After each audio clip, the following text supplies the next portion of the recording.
Kamu mau jadi bagian dari Polri, tapi bingung mau belajar apa? Yuk belajar bareng! Perhatikan komposisi lapisan penyusun bumi berikut ini. 1. Inti luar, 2. Astenosfer, 3. Kerak bumi, 4. Litosfer, 5. Inti. Dalam lapisan penyusun bumi, dari yang paling luar ke dalam adalah titik-titik. Dari opsi berikut, kira-kira jawaban yang tepat yang mana ya teman-teman? Baiklah, sebelum kita bahas, aku akan membuat terlebih dahulu kerangka dari lapisan bumi ya teman-teman.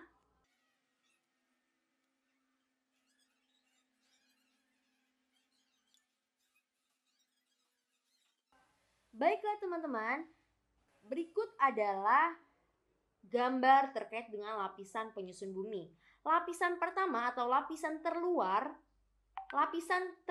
dari bumi itu disebut dengan kerak bumi atau kulit bumi. Berikutnya, pertemuan antara kerak bumi dan mantel bagian atas disebut dengan litosfer.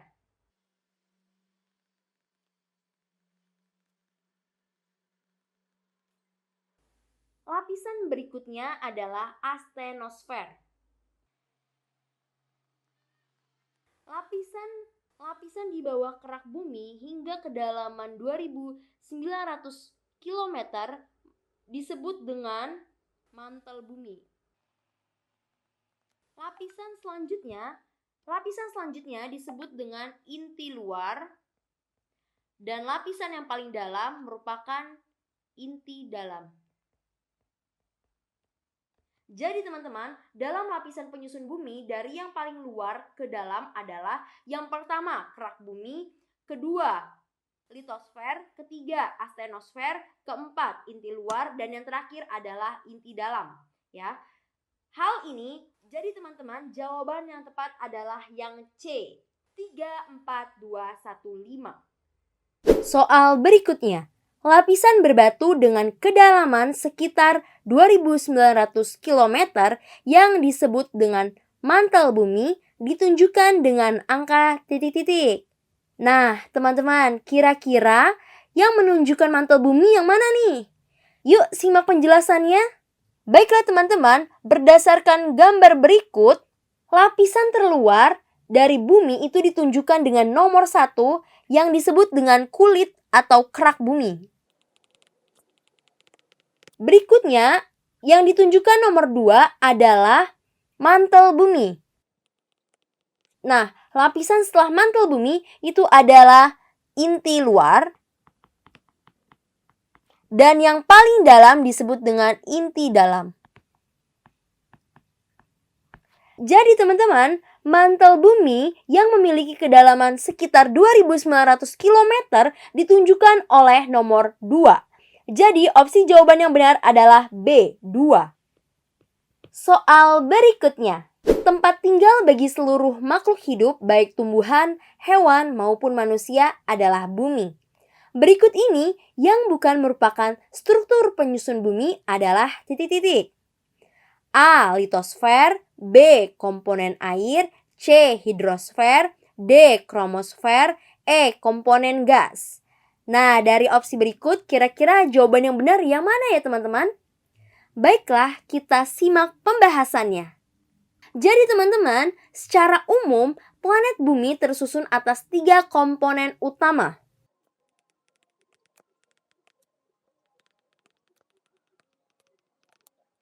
Komponen yang pertama adalah atmosfer atau komponen gas. Berikutnya adalah litosfer atau komponen padatan. Berikutnya adalah hidrosfer atau komponen air. Baiklah, kita lihat opsi jawabannya. A. Litosfer. Benar. B. Komponen air. Komponen air ini nama lainnya adalah hidrosfer ya teman-teman ya. Jadi benar. Berikutnya adalah hidrosfer. Hidrosfer termasuk dalam 3 komponen utama. Yang D. Kromosfer. Kromosfer tidak termasuk. Sedangkan yang E. Komponen gas itu sama dengan atmosfer teman-teman. Jadi teman-teman, yang bukan merupakan struktur penyusun bumi itu adalah kromosfer. Jadi jawaban yang benar adalah yang D. Soal berikutnya. Koperasi merupakan sebuah organisasi ekonomi yang dimiliki dan dioperasikan oleh orang-orang demi kepentingan bersama. Landasan ideal Koperasi Indonesia adalah titik-titik. A. Undang-Undang Dasar 1945, B. Pancasila, C. Sukarela, D. Gotong royong, E. Rapat anggota. Dari opsi berikut, kira-kira jawaban yang benar yang mana ya teman-teman? Baiklah teman-teman, mari kita telaah satu persatu opsinya. Opsi A, Undang-Undang Dasar 1945. Undang-Undang Dasar 1945 merupakan konstitusi negara Indonesia yang mengatur berbagai aspek kehidupan berbangsa dan bernegara. Meskipun Undang-Undang 1945 mengatur tentang koperasi dalam pasal 33, akan tetapi UUD 1945 bukanlah landasan ideal, melainkan landasan konstitusional. Oke? Opsi berikutnya adalah Pancasila. Nah, Pancasila merupakan landasan ideal bagi koperasi Indonesia. Pancasila mencerminkan nilai-nilai sosial dan ekonomi yang mendukung keadilan, persatuan, dan kerjasama antar anggota yang sejalan dengan tujuan koperasi. Opsi C, sukarela. Prinsip sukarela merupakan salah satu karakteristik dari koperasi, teman-teman ya, di mana anggota bergabung secara sukarela. Namun, ini bukanlah landasan ideal secara keseluruhan, melainkan salah satu prinsip operasional koperasi.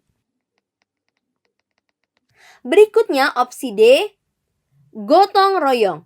Gotong royong merupakan nilai yang kuat dalam budaya Indonesia dan juga mencerminkan semangat koperasi. Meskipun sangat relevan, akan tetapi lebih merupakan nilai atau prinsip yang diimplementasikan dalam koperasi daripada landasan ideal.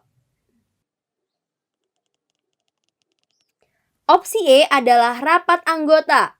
Rapat anggota merupakan mekanisme dalam pengambilan keputusan dalam koperasi, teman-teman. Nah, rapat anggota adalah bagian dari operasional koperasi, akan tetapi bukan landasan idealnya ya teman-teman ya.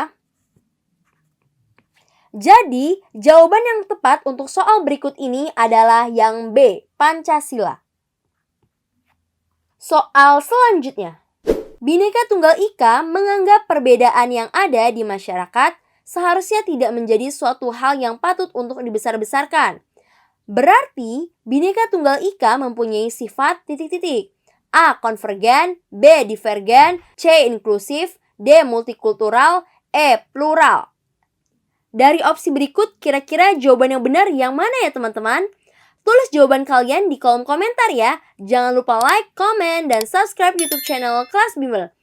Untuk info lebih lanjut, bisa mengunjungi Instagram Kelas Bimbel. Terima kasih.